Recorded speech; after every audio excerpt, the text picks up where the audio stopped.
China war के समय स्थापित ये होमगार्ड्स का 63वां स्थापना दिवस है। इस अवसर पर माननीय मंत्री श्रीमती कृष्णा गौर जी, डीजीपी श्रीमान कैलाश मकवाना जी, डीजी होमगार्ड श्रीमती प्रज्ञा ऋचा श्रीवास्तव जी, कर्नल राजेश कुमार साहा जी, इस अवसर पर समस्त अधिकारीगण, आमंत्रित अतिथिगण, हमारे होमगार्ड्स के सभी परिवार के स्नेहीजन, पत्रकार साथियों, प्रिय जवानों, श्रीमद् भागवत में भगवान कृष्ण ने निष्काम सेवा अर्थात बिना स्वार्थ, बिना अपेक्षा, सत्य निष्ठा के साथ कर्तव्य करने का जो ज्ञान दिया, इसी आदर्श वाक्य के चलते हुए हमारा पूरा होमगार्ड्स का परिवार पूरी निष्ठा, सच्चाई, समर्पण के साथ देश सेवा में लगा। मैं सभी जवानों का स्वागत करता हूं, अभिनंदन करता हूं। होमगार्ड्स अर्थात घर, होम और गार्ड्स अर्थात घर का प्रहरी, ये हमारे लिए ये अलग प्रकार का एक अपना स्वावलंबी देश प्रेम के साथ, अपनी निष्पक्षता के साथ सभी कामों के लिए कर्तव्यरत कोई जवानों का समूह है, तो वो हमारा होमगार्ड्स परिवार। मैं आपको हर संकट में संकट को हरने वाला, हर कठिनाई में चुनौती को स्वीकार करने वाला और हर सच्चाई के साथ डटे रहने के साहस के रूप में खड़े रहने वाला अधिक जवान के नाते से आपको पाता हूँ, आपको बधाई देता हूँ। इस नाते से भी होमगार्ड्स केवल ये वस्त्र के आधार पर अपनी पहचान बनाने वाला कोई दल या जवान नहीं है, ये राष्ट्र धर्म का भी प्रतीक है और ये आपदा और विपदा में भी अपनी डटकर भूमिका निभाने वाला भी समूह है। मैं आपको बधाई देना चाहता हूँ। इस नाते से कुछ पंक्तियाँ हैं। मैं एक सैनिक हूँ, पुलिस हूँ, रक्षक हूँ, प्रहरी हूँ, रात में हूँ और दिन में भी हूँ, और जब कहो तब हाजिर हूँ। परेड में भी हूँ, ट्रैफिक में भी हूँ, थाने में भी हूँ। जहाँ जरूरत वहाँ मैं हूँ, जहाँ कम वहाँ मैं हूँ, क्योंकि मैं होमगार्ड्स हूँ। मेरी अपनी ओर से इस 4 पंक्ति के साथ आपको ये आज होमगार्ड दिवस की बधाई देना चाहता हूँ। और खास करके जितने प्रकार से मैं अपने लंबे अलग अलग प्रकार के विद्यार्थी काल से सच में आपकी भूमिका को देख करके वाकई में आपको नमन करने की इच्छा होती है। आपको बधाई देना चाहता हूँ आपकी दक्षता के लिए, कर्तव्य निष्ठा के लिए, क्योंकि कई सारे कारण से आप न तो पुलिस से कम पढ़ते हैं, ना पुलिस से अलग दिखते हैं। दोनों के साथ रह करके ये जो आपकी भूमिका है, सच में ये अलग भूमिका है।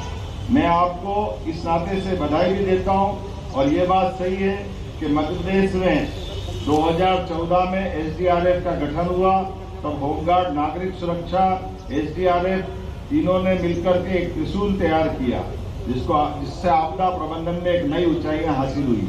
अकेले पिछले वर्ष 5075 नागरिकों को जीवन दान देकर के आपने मानवता को सुरक्षित रखने का जो व्रत निभाया, मैं आपको बधाई देना चाहता हूँ, आपका अभिनंदन करता हूँ। बाढ़ में आपने देवदूतों की भूमिका अदा की। बाढ़ में सैकड़ों लोगों को रेस्क्यू कर आपने मानवता का धर्म निभाया। मुझे गर्व है, प्रदेश में 82,000 से अधिक नागरिक सुरक्षा वॉलंटियर्स पंजीकृत किए जा चुके हैं। 67,784 वॉलंटियर्स को विशेष आपदा प्रशिक्षण दिया जा चुका है, जिसको हम आपदा मित्र के नाते से भी जानते हैं। मुझे ये बताते हुए भी गर्व है कि भविष्य की आवश्यकताओं को देखते हुए इंदौर नाला मंडल को एसडीआरएफ, होमगार्ड, सिविल डिफेंस आदि को आपदा प्रबंधन जैसे विशेष प्रशिक्षण भी दिया जा रहा है। सिंहस्थ 2028 सामने है, ऐसे में 5,000 से ज़्यादा होमगार्ड के जवानों का भर्ती का लक्ष्य हमने रखा हुआ है। और खास करके विशेष पिछड़ी जनजाति युवाओं को पुलिस, सेना, होमगार्ड्स को प्रशिक्षण में भर्ती हेतु हमने बेगा, भारिया, सहरिया बटालियन पे भी विचार किया है।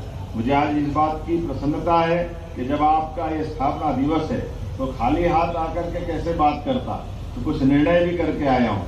मुझे इस बात की प्रसन्नता है जब मैं आपसे बात कर रहा हूँ तो मुख्यमंत्री अदम्य साहसिक कार्य हेतु पुरस्कार की भी मैं घोषणा करता हूं। इस तरह से हमारे 10 रेस्क्यू टीमों को प्रति वर्ष 51,000 के पुरस्कार राज्य सरकार की ओर से दिए जाने की मैं घोषणा करता हूं। इसी मंच से 3 वर्ष में 2 माह के बाध्यकाल ऑफ को भी मैं समाप्त करने की घोषणा करता हूं। साथ ही साथ मंच से प्रतिवर्ष मिलने वाली अनुकंपा अनुदान राशि 360 ये थोड़े कम पड़ते हैं, इसको भी बढ़ाने की घोषणा करता हूं। ये बढ़ाने की आवश्यकता है, इसलिए मैं इसको बढ़ाने की घोषणा करता हूं। अब जब हमारा धार्मिक पर्यटन की दृष्टि से मध्य प्रदेश देश के सर्वाधिक तीर्थाटन कराने वाले राज्यों में से शामिल हुआ है।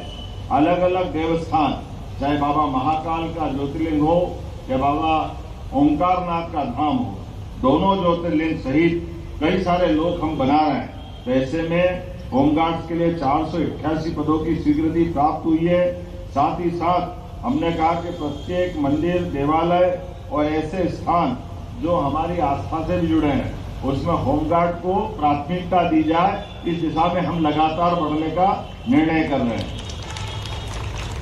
वैसे तो 1988 के बाद नए जिलों में जब अतिरिक्त बल की बात हुई तब हमने नवीन जिलों के साथ अतिरिक्त पद भी सृजित किए हैं। जब आपसे बात कर रहे हैं तो शासन बहुत सारी तरह से हमारे आपदा प्रबंधन जैसे त्वरित कार्यों के संपादन में भूमिका होने के बाद भी बल के अधिकारियों के लिए, कर्मचारियों के लिए, जवानों के लिए नजदीक में आवास की सुविधा उपलब्ध नहीं, ये कठिनाई देखते हैं। ऐसे में हमने निर्णय किया है कि शासन की योजनाओं में पीपीपी मॉडल और रीडेंसिफिकेशन के आधार पर आवश्यक आवास बनाए जाए, जिसके कारण से हमारे जवान और अधिकारियों के आवास की समस्या भी हल हो। और हमारा तो प्रयास है कि आपको स्थायी रूप से आवास दिला करके आपकी भी मदद की जाए, ताकि ये जो सरकारी आवास से ही जो काम चलता है इसके बजाय स्थायी रूप से, क्योंकि जब प्रधानमंत्री आवास के माध्यम से यशस्वी प्रधानमंत्री पूरे देश का अलग प्रकार से ध्यान रख सकते हैं, तो पुलिस के जवान हो या होमगार्ड के जवान ये कैसे अछूत रह सकते हैं। हमारी इस भावना के साथ आप सबके लिए भी स्थायी रूप से आवास की घोषणा करता हूं। एक बार फिर मैं पुनः आप सबको होमगार्ड्स के स्थापना दिवस की शुभकामना देता हूं। आपकी वीरता, आपकी निष्ठा और आपकी सेवा को नमन। बाबा महाकाल से प्रार्थना है वो आप सभी को स्वस्थ और प्रसन्न रखे। मेरे साथ बोले, भारत माता की जय, भारत माता की जय, भारत माता की जय।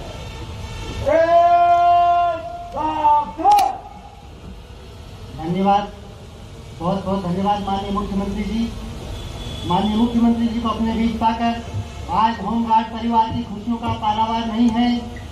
माननीय मुख्यमंत्री जी की गरिमामय पावन उपस्थिति से